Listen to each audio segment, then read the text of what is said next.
మన ప్రభు అయిన యేసుక్రీస్తు నామంలో అనుదిన దైవ కృపా కార్యక్రమం ద్వారా ఈ దినం దేవుని మాటలు వింటున్న మీ అందరికీ హృదయపూర్వకమైన వందనాలు తెలియజేస్తూ ఉన్నాం.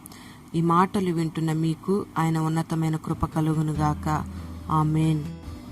ఒక వ్యక్తి అప్పగించిన పనిలో నిర్లక్ష్యంగా వ్యవహరిస్తే ఆ యజమానుడు బాధ్యత లేని వ్యక్తిగా వ్యవహరిస్తున్నావు అని ఆ వ్యక్తిని మందలేస్తాడు.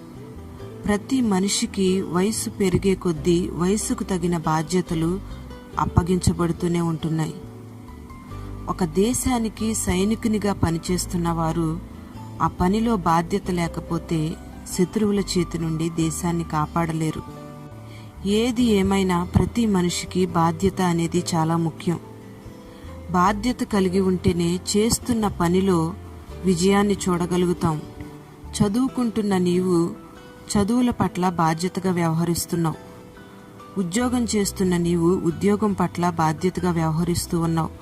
వ్యవసాయం చేస్తున్న నీవు ఆ వ్యవసాయ రంగంలో బాధ్యత కలిగి ఉంటున్నావు. ఈ భూలోక సంబంధమైన ఆశీర్వాదాలన్నిటి మీద బాధ్యత కలిగి నడుచుకుంటున్నావు. మరి దేవుడు నీకొక బాధ్యతను అప్పగించాడు అని నీకు గుర్తుందా? దేవుని చేత పిలువబడిన ప్రతి ఒక్కరికి దేవుడు ఒక్కొక్క బాధ్యతను అప్పగించాడు. దేవుడు నిన్ను గూర్చి ఆలోచన కలిగి నీకు కొన్ని బాధ్యతలు అప్పగించాడు. వాటిలో నీవు నమ్మకస్తునిగా కొనసాగాలి. కొన్నిసార్లు కొంతమంది వారికి అప్పగించబడిన పనిలో ప్రతికూలమైన పరిస్థితులు ఎదురైనప్పుడు వారిని వారు అపవిత్రపరుచుకొని ఆ బాధ్యతను కోల్పోతారు. వారికి అప్పగించబడిన బాధ్యతను పక్కన పెట్టేస్తారు. కలిగిన శోధనలకు లొంగిపోయి వారు పొందుకున్న ఆ బాధ్యతకు విరోధంగా క్రియ జరిగిస్తారు. వారికి కలిగిన బాధ్యతలన్నీ కూడా పక్కన పెట్టి ప్రవర్తించే వ్యక్తులను మనం అనేక మందిని చూస్తూ ఉంటాం. పరిశుద్ధ గ్రంథంలో తన యొక్క బాధ్యతను గుర్తించిన యవనస్తుడు మనకు కనబడుతూ ఉన్నాడు.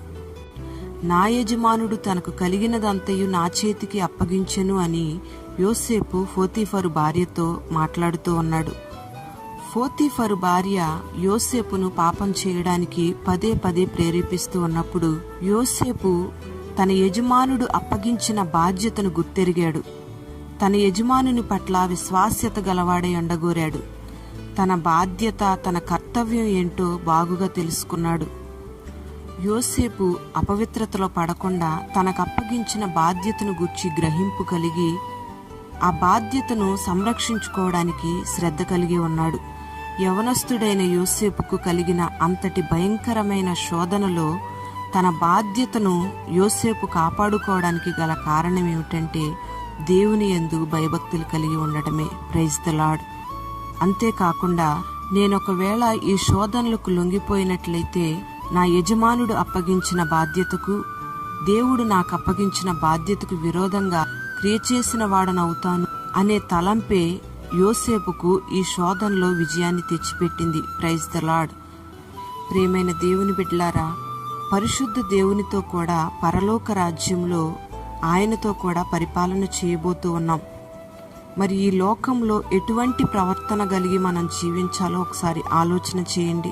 దేవుడు నీకు అప్పగించిన వాటన్నిటిలో నువ్వు బాధ్యత కలిగి ఉండాలి. దేవునికి నమ్మకమైన వ్యక్తిగా ఉండాలి. శోధనలు కలిగినప్పుడు దేవుడు అప్పగించిన బాధ్యతను నువ్వు మర్చిపోకుండా, విడిచిపెట్టకుండా ఆ శోధనలన్నిటినీ జయించి నీ బాధ్యతను నువ్వు నెరవేర్చాలి. అప్పుడే నీ ద్వారా దేవుని నామానికి మహిమ కలుగుతుంది. అప్పుడే యోసేపు వలె దేవుడు నిన్ను అనేకమైన వాటి మీద నియమించి అనేకులకు ఆశీర్వాదకరంగా మారుస్తాడు. ఈ మాటలు వింటున్న నీవు దేవుడు నీకు అప్పగించిన వాటన్నిటిలో నమ్మకస్తునిగా, బాధ్యత కలిగిన వ్యక్తిగా నడుచుకుందువుగాక. ప్రతికూలమైన పరిస్థితులు ఎన్ని ఎదురైనా పవిత్రతను కాపాడుకొని దేవుడు అప్పగించిన పరిశుద్ధమైన జీవితం చేయడానికి బాధ్యత కలిగి ఉందువుగాక. ఆమేన్. ప్రార్థన. పరిశుద్ధుడమైన తండ్రి, ఘనమైన దేవా, నీకు స్తోత్రం చెల్లిస్తూ ఉన్నాం. ఈ దినాన ఈ మాటలు వింటున్న నీ బిడ్డలందరినీ పేరు పేరున మీరు ఆశీర్వదించమని వేడుకుంటున్నాం. యవనస్తుడైన యోసేపుకు ప్రతికూలమైన పరిస్థితులు ఎదురైనప్పటికీ తన యజమానుడు అప్పగించిన ఆ పనిలో బాధ్యత కలిగి నడుచుకున్నాడు.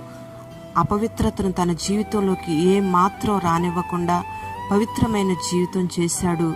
తనకు అప్పగించిన బాధ్యతను సంపూర్ణంగా నెరవేర్చాడు, గొప్ప ఆశీర్వాదాన్ని అనుభవించాడు. అట్టి రీతిగా ఈ మాటలు విన్న నీ బిడ్డలందరినీ బాధ్యత కలిగిన వ్యక్తులుగా మీరు మార్చండి.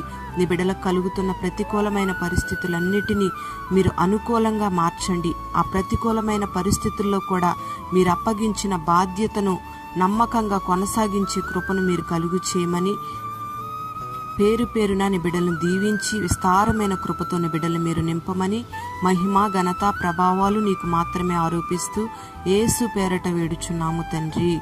ఆమేన్.